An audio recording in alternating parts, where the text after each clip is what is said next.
On the royal lake of Camelot, two snow-white swans glide as one. Their necks form a heart, symbol of loyalty for life. But these swans are not merely birds. On their necks, the golden mark of the crown. By ancient law, commoners are forbidden to hunt them under penalty of death. In the throne room, King Arthur sits beside Queen Guinevere, their hands intertwined like the necks of swans on the lake. Today marks their union's anniversary.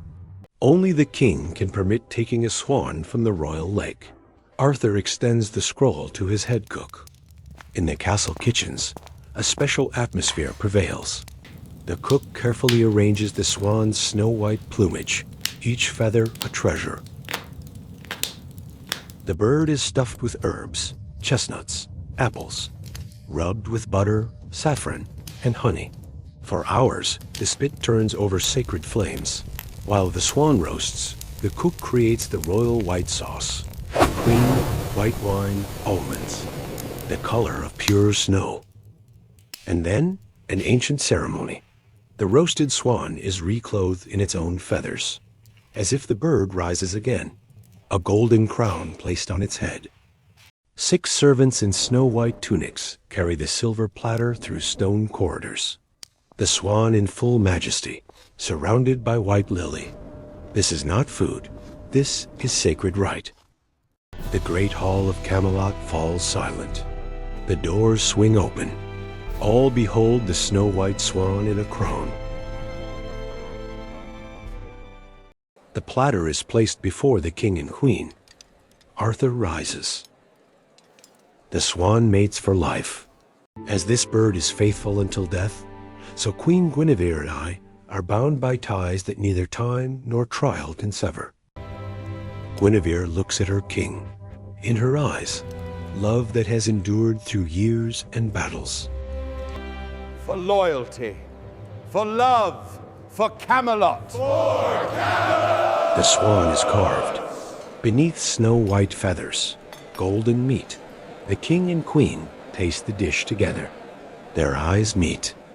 This is more than a feast. This is a vow renewed. The swan, bird of kings, symbol that true love is stronger than death. On the royal lake, beneath the moon, 2 swans still glide together, as always, as forever.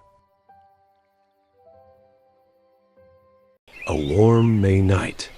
The royal garden is dark, and only nightingales fill the silence with their song. On such nights, the king orders the dessert known as the food of lovers.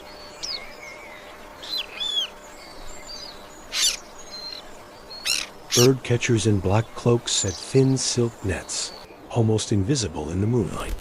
One by one, nightingales fall into the traps and are carried to the kitchen. In the white palace kitchen, candles burn. 10 women use silver tweezers to remove tiny tongues, one bird, one petal of meat. By dawn, a number in the thousands.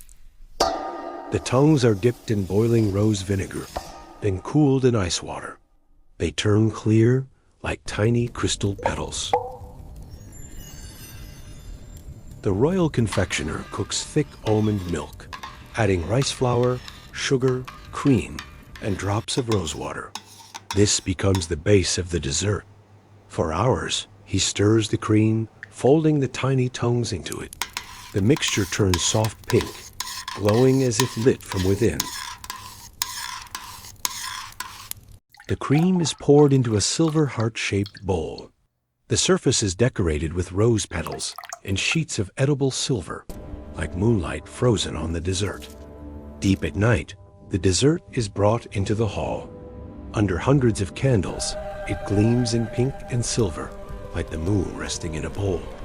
The queen makes the first cut with a long silver spoon. The cream quivers, revealing hundreds of tiny white tongues inside. The scent of a May night fills the hall. The queen serves the first spoonful to the king, a sign of highest favor. Guests gaze at the glowing bowl, pink light, silver, and candles merging into one. This dessert is a symbol of love, mystery, and power.